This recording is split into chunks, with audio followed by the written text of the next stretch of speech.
Faut que j'arrête d'y penser. Ils veulent pas qu'on mange. Je fais que de les distancer. Je vois tout le monde qui ment.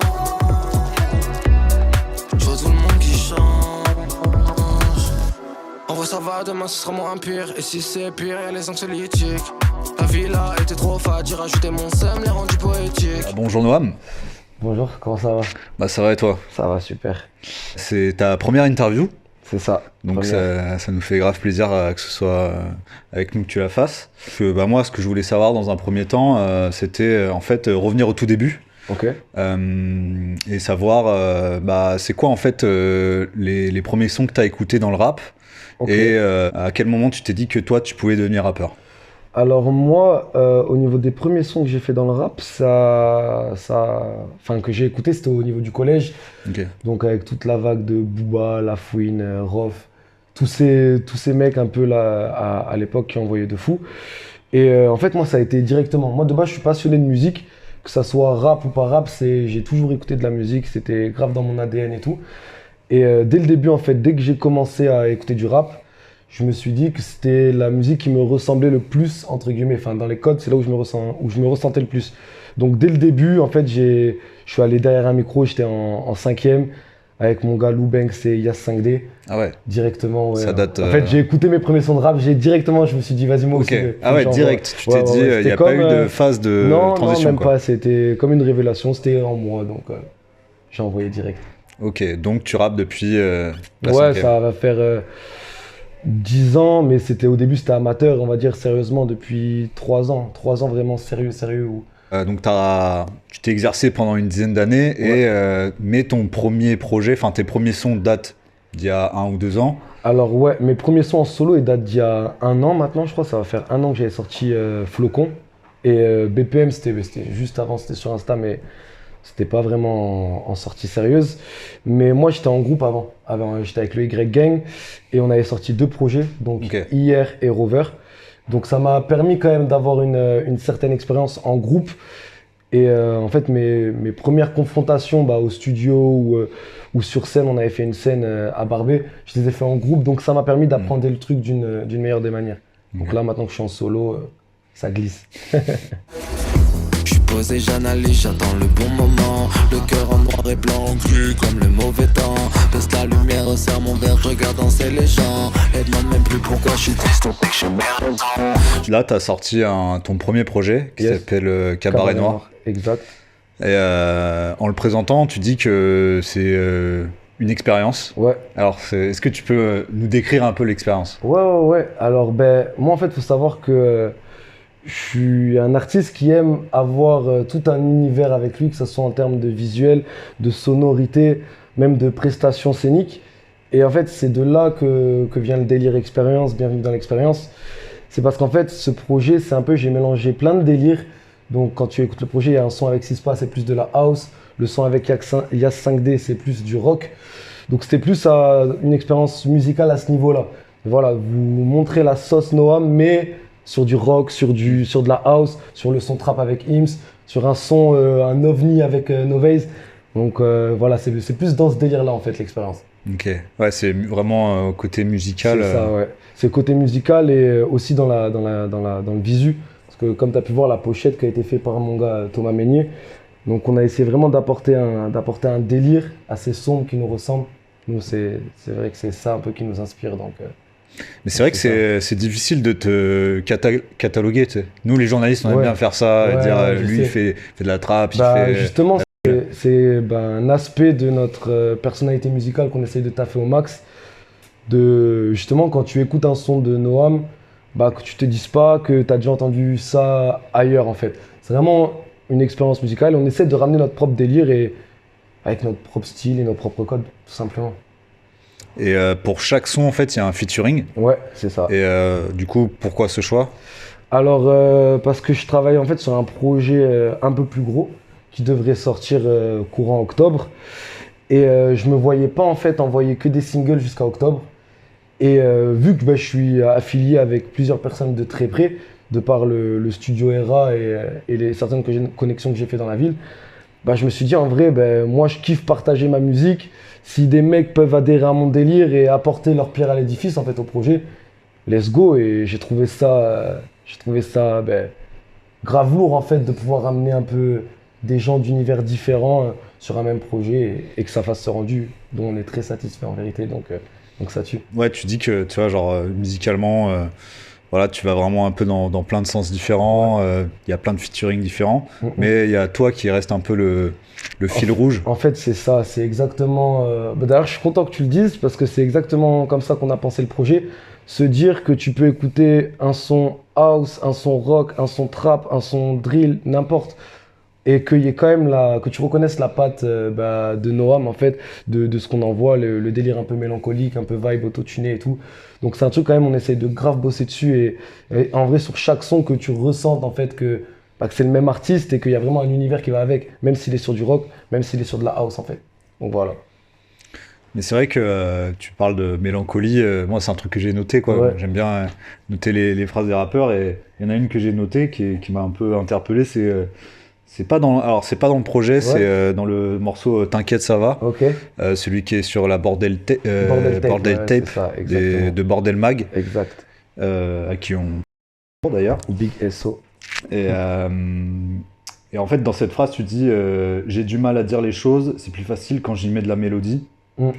Du coup, est-ce que, en fait, pour toi, est-ce que la musique c'est un peu une sorte de thérapie, quoi? Ouais. Enfin, c'est un peu une question bateau, mais. Non, je vois en fait totalement où tu veux en venir. En fait, je dirais pas que c'est une thérapie parce que je suis pas non plus quelqu'un de torturé à la base.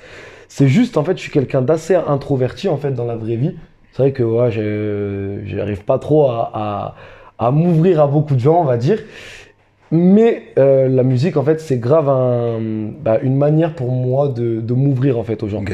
Par exemple, tu vois, comme je te dis, je suis quelqu'un d'hyper introverti et de timide limite, tu vois. Mais quand je suis sur scène, il y a toutes ces barrières en fait mentales que j'ai qui tombent.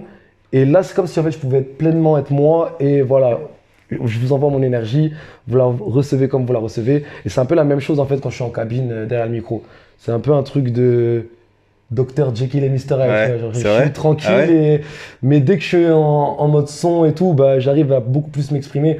Et même, comme tu dis, c'est plus facile quand je mets de la mélodie. Même certaines choses que j'arrive pas à dire à des personnes, je vais avoir plus de facilité à les dire dans les sons. Et Ouais. voilà, écoutez les sons. Peut-être il y a des messages pour vous, tu vois. Seul dans la night quand tu cailles, j'ai su faire les bons choix quand tu fallait. Remplis ma tête, je remplis le cahier. C'est triste mais sous drogue on peut se marrer. Effectivement, tu dis que t'es plutôt introverti, etc.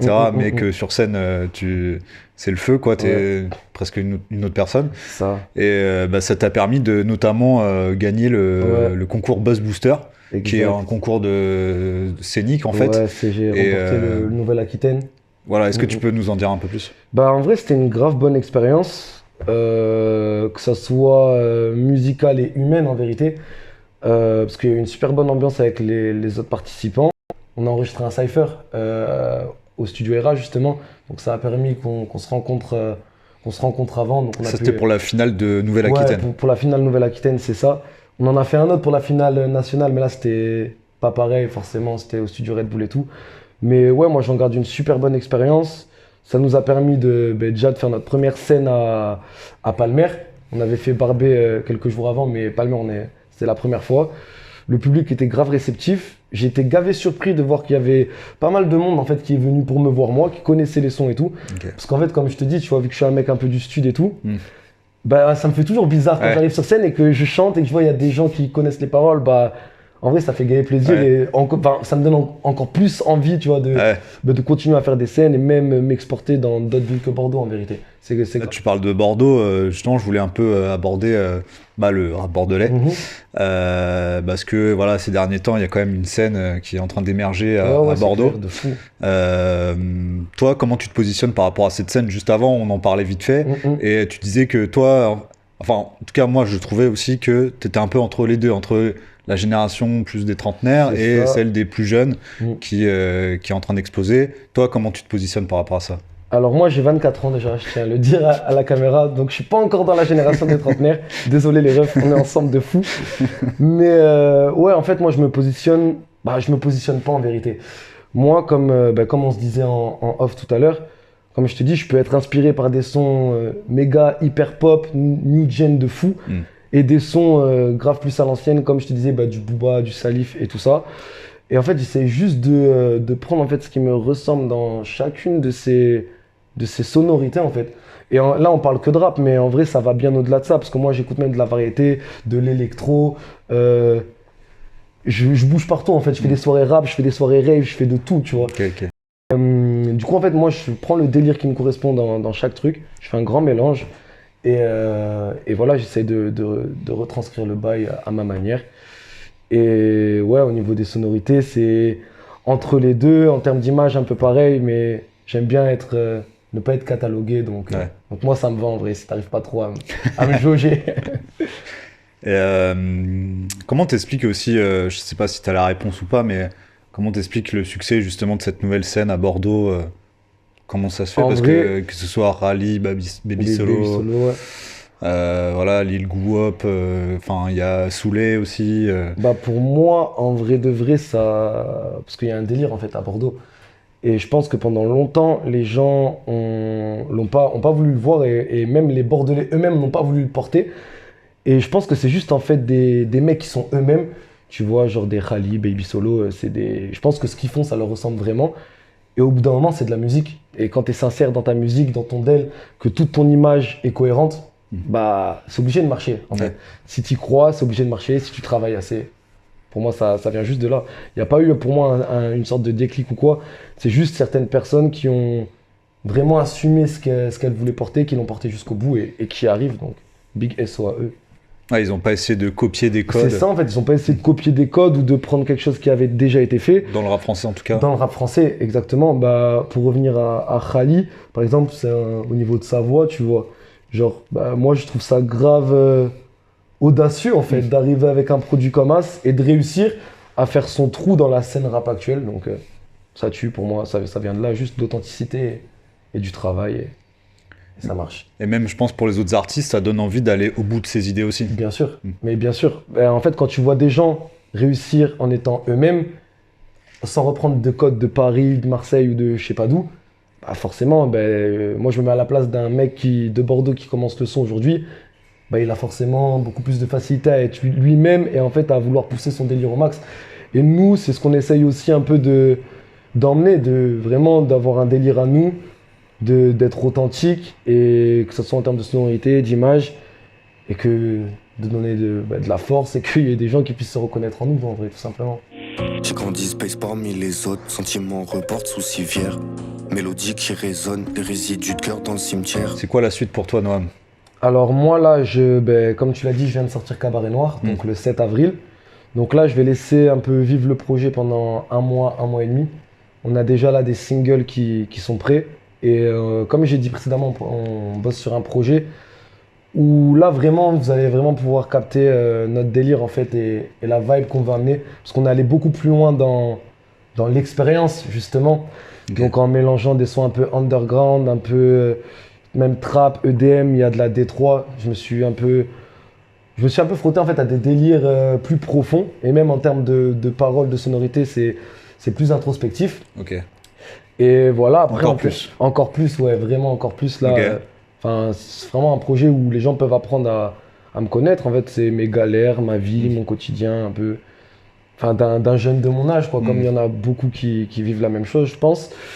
Et là où on va essayer de travailler, c'est vraiment sur une image qu'on aimerait avoir un peu plus cinématographique. Okay. Donc, notre objectif en vrai, c'est d'avoir un délire film d'horreur slasher. Okay. Années 70 dans l'ambiance même du projet. De toute façon, vous capterez, donc voilà. Restez branchés pour la suite. Et c'est quoi justement les films que t'aimes bien, enfin les références que t'aurais un peu en tête sans tout dévoiler Justement, ça me fait plaisir que tu me parles de ça parce qu'en termes de musique, moi, il n'y a pas que la musique en soi qui m'inspire. Il y a énormément de films. Moi, je suis grave dans le DEL. Comme je t'ai dit, il y a tous les slashers des années 70, 90, mais même aujourd'hui, en vrai, c'est un truc, je me bute à ça. Genre les screams, les... Ouais. Je sais pas, il y a une ambiance en fait que, je sais pas, genre ça me parle grave en termes d'esthétique, d'image, de mise en scène, c'est un truc, je sais pas, j'aime bien le côté glauque un peu, comme le film Shaitan. Ouais, ok. Tu vois un peu moi je suis grave dans ça. Okay. Et en termes de style, les Fight Club, les Blow, tu vois, tout ce qui est Johnny Depp, tout ça, Vincent Cassel, lunettes teintées. T'as capté, genre on essaie grave en fait, de se rapprocher plus d'un délire d'acteur et de réalisateur, de vraiment créer un univers, plus que de créer une musique toute simple, sans fond et sans forme, sans rien, et juste on envoie. C'est vraiment vraiment comme global, je te dis, quoi, musical et je bosse visuel. avec mes gars du studio ERA, et on bosse tous ensemble pour qu'au maximum ça soit cohérent en termes de mon image, que ce soit même la DA sur Instagram, la DA dans les clips, la DA dans les concerts. C'est un truc qu'on bosse au max. Et donc voilà, là ça va arriver dans les semaines et les mois qui arrivent, donc faut rester branché. Et ouais, c'est vrai que, tu le dis là, là quand quand je repense au clip que tu as déjà sorti, on sent que t'apportes une attention toute particulière à l'image. Surtout le dernier clip qu'on a fait, Cauchemar, avec Sispa. En fait, c'était grave ça, on voulait réentrer dans un délire grave Tim Burton, genre en mode cauchemar, forêt brûlée, tous ces trucs, même lui il arrive masqué, tu vois, et faire le contraste avec des scènes en boîte justement, où t'as un peu, comme je t'ai dit, les deux, l'aspect monstre et l'aspect un peu plus humain. Donc on fait un mélange des deux, et ça va avec le truc du slasher, on met le masque, on l'enlève, c'est un délire. Et justement, si tu devais c'est quoi ton film, justement, ton slasher ultime? Mon slasher ultime, ton film préféré dans ce genre? Moi c'est Halloween, Michael Myers, tu vois, genre c'est Laura, et Scream aussi. En fait, ça serait Halloween et Scream. Moi je suis dans ça, tu vois, un peu genre les teen movies mais horreur, un peu genre mélange. Moi je kiffe ça, je kiffe l'ambiance, et ouais, c'est un truc sur lequel on aimerait bosser et pousser le délire. Même c'est pour ça, même tout le délire des citrouilles et tout qu'on met partout, en vrai ça vient de là, tu vois, genre délire Halloween et tout. Moi tout ce qui est un peu glauque, en fait, ça me parle, je sais pas, genre même le côté gothique et tout, genre c'est, alors que moi je suis pas du tout de ce milieu-là et tout, mais genre j'apprécie grave en fait le côté emo, gothique, même rock and roll, hard rock, tu vois, genre quand ça m'arrive de regarder des shows, tu vois, et de m'inspirer de visus qu'ils ont fait. Même comme je te disais, il y avait, moi c'est pas un son que j'écoute, mais je m'étais retrouvé en rave party, et en vrai, tu vois, en termes de DA, genre le son ça me parlait pas, mais j'étais choqué, genre j'étais arrivé, il y avait 2 écrans comme ça, c'est des trucs qui me parlent de fou en fait, avec des images un peu bizarres. Je suis un gars bizarre, je crois, en fait. Tu vois, je mélange tout. Et cette DA, on peut la retrouver un peu sur scène aussi? Ouais, sur scène, en vrai on essaye, parce que là forcément on a des budgets limités, donc à notre échelle on essaye de faire au mieux pour avoir une vidéo et une énergie. Et des happenings aussi, là on travaille beaucoup sur ça, des effets sonores, visuels, mais ça je pense que ça va venir avec le temps. De toute façon on a un produit en tête, l'objectif c'est de continuer à travailler, et on est loin d'être à notre capacité maximum et d'être arrivé au bout du film, donc il nous reste du travail encore. Bon, ça marche. Merci Noam. Merci à toi. Les feuilletons, moi je frissonne, Hamza il jette les quand il voit les vrais sons. Ce sera pas encore pire, viens pas dans ma tête, là c'est pas encore j'dite. Oh non, j'ai compris l'amour c'est pas permanent. Je te baise mais je dois repartir maintenant. Le cœur ne marche que machinalement. Le cœur en titane, ici tout le monde rêve de vivre ailleurs. J'sais même pas c'est mieux ailleurs, mais de sûr c'est pas plus mal. J'sais même pas c'est mieux ailleurs, c'est pas plus mal.